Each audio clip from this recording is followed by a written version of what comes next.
இந்த கந்தசஷ்டி விரதமானது எந்த விரதமும் கொஞ்சம் கடினமானது. அதிலே மகாசிவராத்திரி விரதமும் கந்தசஷ்டி விரதமும் கடினமானது. சைவ இதுல கந்தசஷ்டி விரதத்தை மிக உரிய முறைப்படி நோற்று பயன்பெற வேண்டும். முதலாவது உபவாசம். ஒரு புனல் சிறிது மாந்தி, புனல் என்றால் நீர், சிறிது மாந்தோனும் மாந்தா குடிக்கிறது. கொஞ்சம் நிலத்தில் உள்ள தண்ணியை உள்ளங்கையில் எடுத்து குடிச்சு கொண்டு இருக்கிறது. வேற ஒன்றும் புசிக்க கூடாது. குடிச்சு கொண்டு சும்மா இருக்கிறது வேற சிந்தனையோட முருகப்பெருமானுடைய சிந்தனையோட இருக்கிறது. அருகிருத்தல், அதான் உபவாசம். பக்கத்தில் இருக்கிறது. அது ஒன்று. அடுத்தது இயலாதவர்கள் ஒரு நேரம் உணவருந்த வேண்டும்.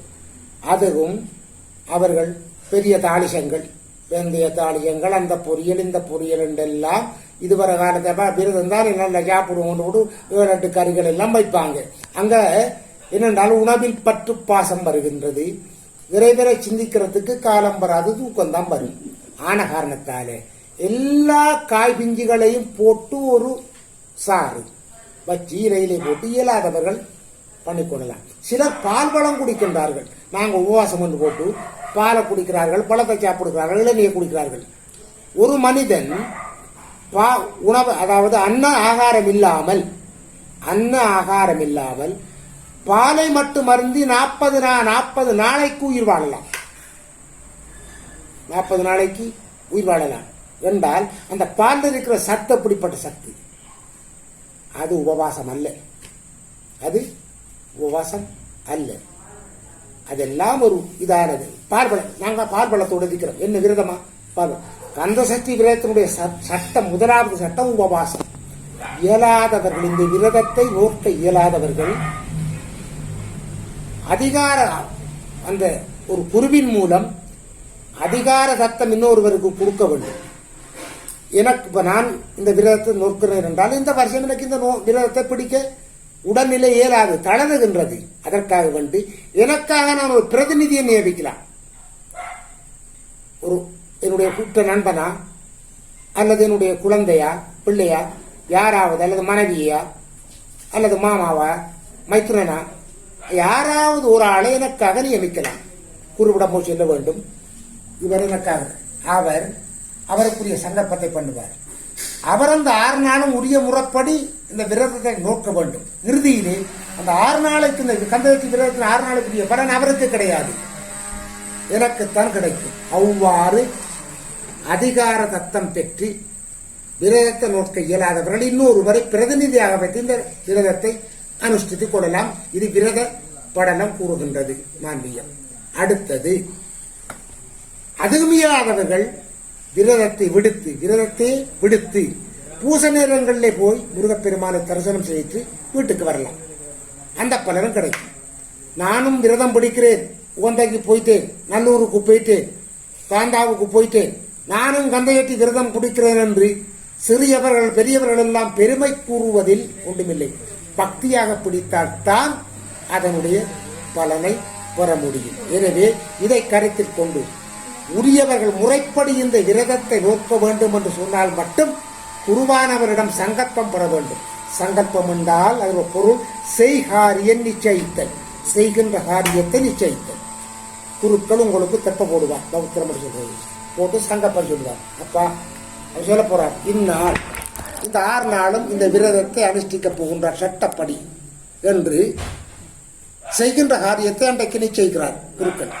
இந்த 6 நாளும் நிச்சயித்த சரியாக நீங்கள் நிறைவேற்ற விட்டால் குளிக்க போய் சேற்றில பூந்து வெளியில வந்து வார மாதிரி. ஆன காரணத்தால் இயலும் என்றால் மட்டும் இந்த விரதங்களை அனுஷ்டிக்க வேண்டும். இயலாவிட்டால் ஒரு பிரதிநிதியை வைக்க வேண்டும். இல்லாவிட்டால் விரத காலங்களில் சும்மா போயிருந்து இறைவனை வழிபட்டு வர வேண்டும். விரதம் என்ற போர்வையிலே போலி போர்வை காட்டி பலனை அளிக்க கூடாது என்பதை சைவ அபிமானிகளுக்கு அன்போடு அறிய தருகின்றேன். உத்தியோகம் செய்கின்றவர்கள் விரதத்தை அனுப்பி, தொழில் என்பது தெய்வத்துக்கு சமமானது. நேரமும் தொழிலும். தொழில் இல்லாவிட்டால் மனித வாழ்க்கை இல்லை. தொழில் செய்தால்தான் அவனுடைய ஈவனத்தை, பிள்ளை குட்டிகளை, மனைவியை, இல்லறத்தை நல்லாக நடக்க முடியும். 4 புருகாத்தங்களிலே பிரபச்சாரியம், கிரகஸ்தம், வனப்பிரஸ்தம், இல்லை சன்னியாசியம். இதிலே கிரகஸ்த நிலையில் இருக்கின்றவன் தொழில் கட்டாயம் பண்ண வேண்டும்.